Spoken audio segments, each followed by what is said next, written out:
Günlarını saatler, günlerini atnalar, oylarını yıllar almıştıra. Vakit ağışın bir kimde bir nide to'xtata olmay. Lakin her yemli mizgil kishi ko'nglinde unutilmas xotira bo'lib qola. Vaqt o'tib bilan da eskirmay turgan ko'rkam istaliklar vaqtning o'zgarishini bo'lgan dalilli. Ketken yerga so'ngga qolmayq, uchrashuvlarni kutib olayq, suyganlarni umid etmayk, yaqinlarning qadrini bilayk. Shul chaqdagina vaqtda bizning Yangi yil otlari turmushdan shak bo'lsa ham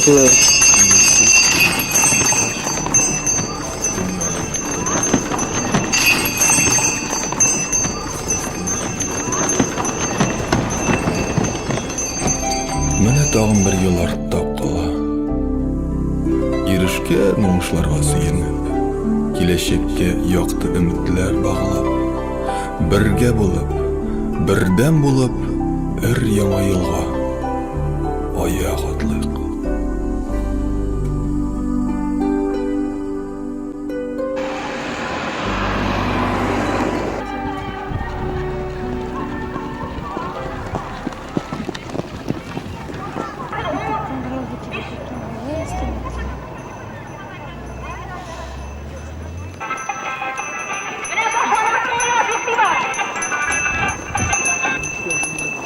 Tek hatta kırık var yigitlar.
Мальчик дружбой дорожил, как товарищ, как знакомый. Или так про них, поглядите, к нашей Тане стал захаживать жених.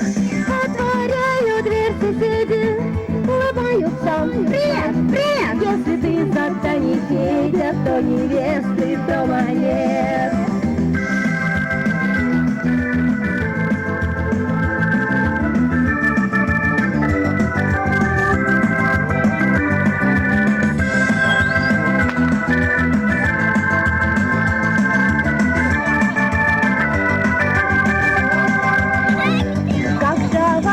Как знакомый, как приятель, он не раз провожал ее до дома, до калитки.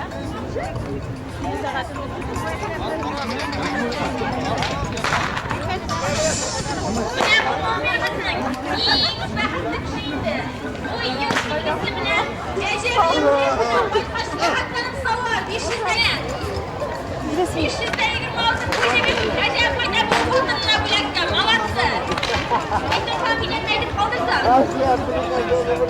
Ay şimdi Rustam diyor. Rustam kaja olgan bu qora qizani qutlayman aytadi. Kajani qilib qo'ydi aytdi.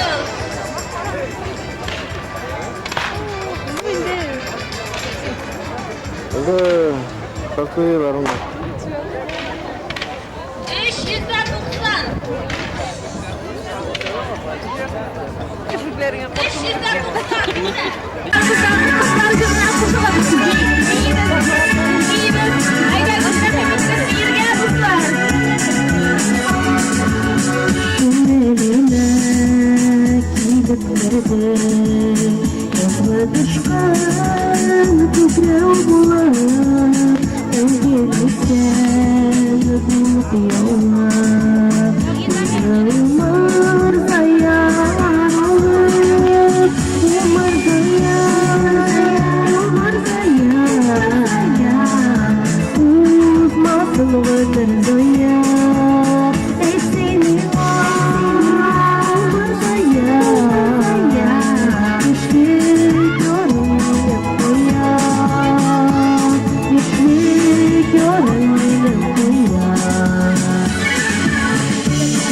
Thank you.